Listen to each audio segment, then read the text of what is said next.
negara mana yang dagang dengan HPP minus? Ini nggak bisa, kita udah nggak bisa berkompetisi dengan cara Cina dagang.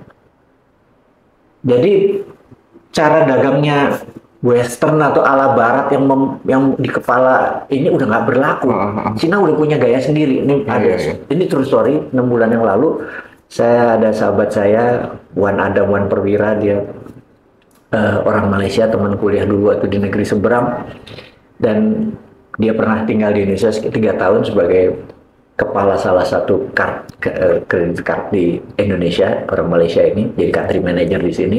Kemudian dia ngambil sebuah program namanya DBA, Doctor in Business Administration. Doctor in Business Administration itu jarang, bisa kita ngambil S3-nya lebih ke profesor, bukan doktor gitu.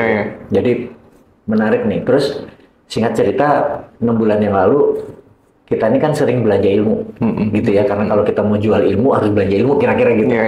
Dia bilang, ini ada satu orang Chinese besar di Hong Kong, bahasa Inggrisnya bagus, dia ngadain kelas di Malaysia selalu sold out katanya. 3 hari, Kamis, Jumat, Sabtu gitu. Terus di rupiahnya sekitar 63 juta. Saya bilang, oke, gue join. Dia bilang, nah, di pelajaran itu selama 3 hari ada yang menarik. Terus salah satunya saya bersyukur karena kita Melayu, mereka nggak tahu bedanya orang Indonesia orang luar, nggak tahu gitu. Yang ada kalimat yang ini, kalau lu nanti pinter, gue kasih saran satu, yuk kita bareng-bareng mengeksplor Indonesia, karena Indonesia tuh bodoh-bodoh katanya. Saya kaget si ditentang gue sama Adam. Saya nggak salah, gila gue dibilang bodoh bangsa Indonesia gitu ya. Terus si Adam nanya, excuse me, why you say that Indonesia tuh bodoh-bodoh dalam bisnis? Oh gini katanya, gue tuh berapa kali workshop, gue nggak pernah workshop di Indonesia, tapi waktu di Australia ada orang Indonesia, waktu di China ada orang Indonesia.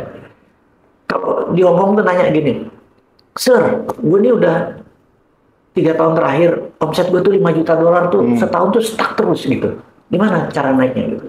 Atau, Sir, gue nggak mau IPO, tapi omset gue gimana bisa scaling, bisa 100%, 100%.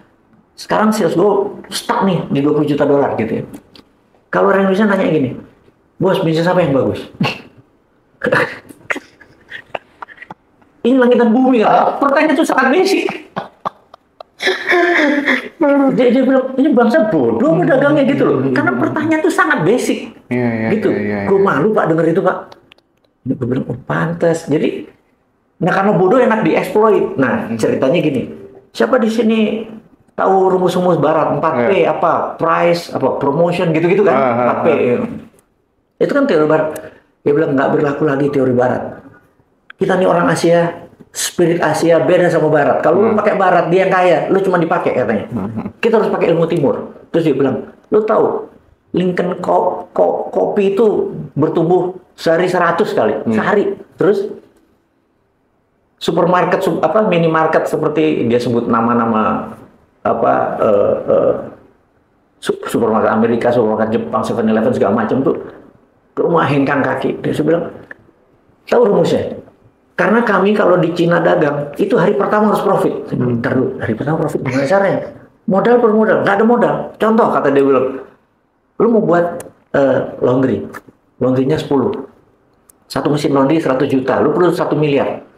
Oke, gue tanya sama lu laundry berapa? Ongkos sebulan lu laundry berapa kilo? 200 ribu kira-kira 200 rupiah. Oke, gini deh. 200 ribu kalau kali 12 kan 2,4 juta. Bilang sama dia, lu bayar 1 juta sekarang, 1 hari 2 kilo. Setiap hari 2 kilo.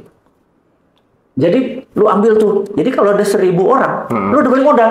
Hari pertama.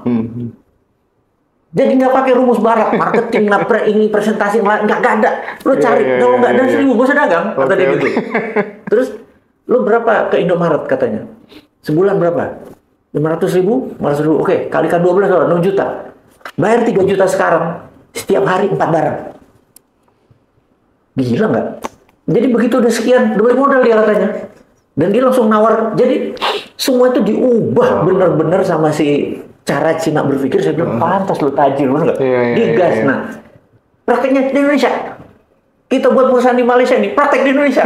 Kita buat laundry lah, kita buat ini. Tutup itu Indomaret. Dia tahu Indomaret, Alfamart, dia bilang, ubah kita semua.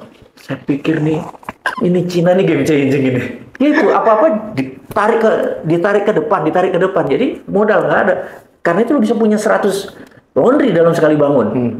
Lu bisa punya sekian minimarket sekali bangun, kata dia gitu. Karena lu udah secure market. Lu ambil di depan, dia udah bayar. Ya tinggal yang sisanya lu profit, katanya. Agak gendeng, Pak. Gue bilang, ini bener kalau di Indonesia itu bodoh-bodoh nanya basic, gue bisnis apa ya Pak? Ini gue punya segini, invest di mana ya Pak? Masih basic pertanyaannya. Dan itu saya pikir banyak teman-teman yang loro hati dengan omongan begini, bener nggak? Tapi yang penting lo digambarin tuh penting. Jangan-jangan lo kurang banyak sakit hatinya gitu loh. Gimana lo bisa ngomong ke dalam, lo nggak pernah sakit hati? Gitu kan? Ya itu.